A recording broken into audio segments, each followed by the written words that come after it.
there, my name is Suvila Beck, and the Rabbi from Another Planet. Please like, share, and subscribe, and ring the little bell so you're notified when new videos drop. And if you can, really help me out and like and share this video. I got put in Facebook jail for like till Sunday morning because I made a joke about not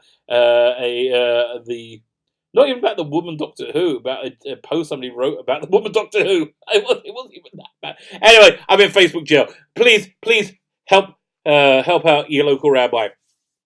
And so Star Wars is finding new and interesting ways to confuse and frustrate and irritate me. Firstly you have The Mandalorian, which is just fan-frickin-tastic this week, and you had Rise of Skywalker, which is truly awful. So, it's you could tell Disney was bracing for impact when the weeks before Rise of Skywalker came out, and you can see why, because the film is a disaster. It's bad in filmmaking terms. It's bad in objective filmmaking terms. There's too much story in it, and for it just there's no connective tissue. You don't care about it in the characters. It's just bad. It's an objectively bad movie. It fails. This is the type of movie that's going to be taught in filmmaking schools about what not to do. It totally failed, and weirdly enough, the Shield media agrees. They gave it on Rotten Tomatoes. They have it as a 58%. It's rotten on Rotten Tomatoes. Not for it, which is really weird. I don't understand what they're upset about. Moreover, I don't understand how Disney have suddenly let go of their iron-like control over the criticisms of their movies. Like, I don't know if they paid, they bought out a bunch of seats for Captain Marvel. I would totally believe it. It seems to be logical to me. I don't think they would lose money doing it. I think they would make money doing it. And even if they would lose money doing it, you can't shock me by saying Disney have done shockingly stupid moves with billions of dollars. So because they've done shockingly stupid moves. But what's really confusing me, and it confused me in the cinema as well when I watched it, is the high audience score. The audience are giving it at an 86% right now. Which reminds me, I've got to give my score on Rotten Tomatoes, because I've got to bring that thing down, because that is wrong. So maybe Disney have done like a bunch of bots to bring the score up. But again, when I was in the cinema, everybody around me, I saw it on the first showing in Israel. I live in Israel. I saw it on the very first showing with a bunch of Star Wars fans who were like not Phantom Menace Star Wars fans. They were all on board for everything. A bunch of people had lightsabers, and they were cheering, and they were going crazy. And as it was happening, I had a totally different experience. I freaking hated it. I just wanted to stand up and go, "What are you doing? Don't cheer for this! This is wrong! This is wrong!" But I didn't do that, because that would be. But really, that's what I wanted to do. It was it was so freaking dumb in so many levels. And did I say this in my review of it? Yeah. It used to be science fiction was made for and by geeks and nerds. And then science fiction started becoming fashionable, and then the jocks moved in, and now they make it. And the difference between geeks, nerds, and jocks is geeks and nerds are smart, and they can think about things, and they will not like it if you pull them out of the drama by doing something that doesn't make any sense. Jocks won't think about that. They'll be like, okay, they're just not into that. So I'm like, I'm watching it, and for example, you have like the hundreds of Star Destroyers, all armed with Death Star cannons. On this, so much of that doesn't make sense.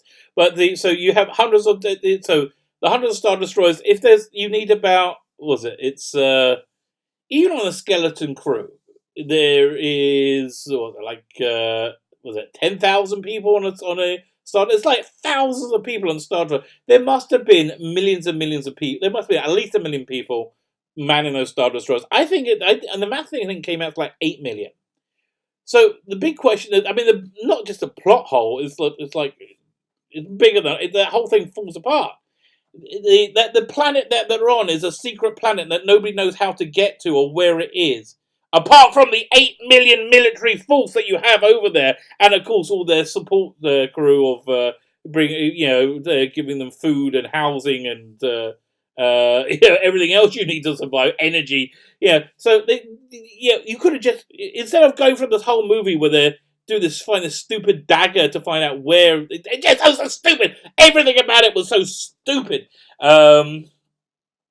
They could have just got a ride with one of the personnel going to look after this massive fleet of Star Destroyers with Death Star cannons on them. Maybe you could just got a ride with one of them. But what's really perplexing me is this high Rotten Tomatoes score on for the audience score. So let's see. I'm clicking 86%. Let me see. Audience score. Okay, I'm just looking. I picked this first one that came up. J.D. Abrams solidified himself as a fantastic choice for Star Wars with The Force Awakens. With Rise of Skywalker, he completely knocks it out the park. I don't understand. Spectacular drawing. Is this real? I just understand. Is this really real? I mean, it looks like it's a full review. It's like I'm seeing 5-star, 5-star, 5-star, 5-star, 5-star. Could it be? Honestly, it doesn't make any sense to me that a movie this movie that fell so significantly is getting such a high score. So I'm saying Disney certainly has a different approach with this movie. They're not controlling the critic score. Maybe they realize that it's the audience score that matters, and so they just flood it with like 2,000 or 3,000 fake reviews. But geez, they all look real to me. They're not. This is just a lot of work for somebody to make it. Although they have a lot of money, but a lot of people liked it. I'm very confused. I am very, very confused. Maybe the Star Wars fans just want to get in there and boost it because they don't want to see it fail. I don't know. I don't mind it, but again, I was at the cinema. They all cheered. I wanted to. You know what I was like? The bit in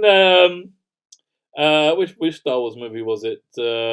Not Attack of the Clones. The one after Return of the Sith, Revenge of the Sith. So when you had the Conehead Jedi guy, he's leading a bunch of clone troopers, and they get Order 66, and so he's fighting off the droid, the battle droid, and then the stormtroopers start shooting at him, and he turned, and you see this look of utter disbelief on his face, like what? How? What? And that was my face in the cinema when everybody was cheering. I was like, they cheered at the Raylo. I don't understand how they cheered at such relentless stupidity, but they did.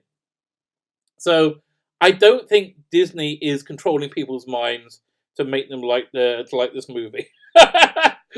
Although that would make sense. That would make a lot of sense to me. What's going on? I do not know. If anybody's got any answers for me out there, this one's a bigger mystery to me. How is it not getting slated by the audience?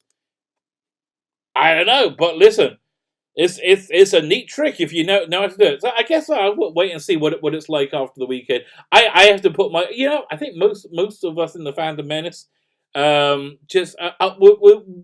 we have too much to say to even bother going to Rotten Tomatoes to give our low review. Maybe I'll do that in a second. But it's a mystery. If anybody's got any answers, leave me a comment. let me know what you think. Because I, for one, am stumped. My name is Fila Beckin, the Rabbi from another planet. Please like, share, and subscribe. Ring the little bell so you're notified when new videos drop, and have a great day.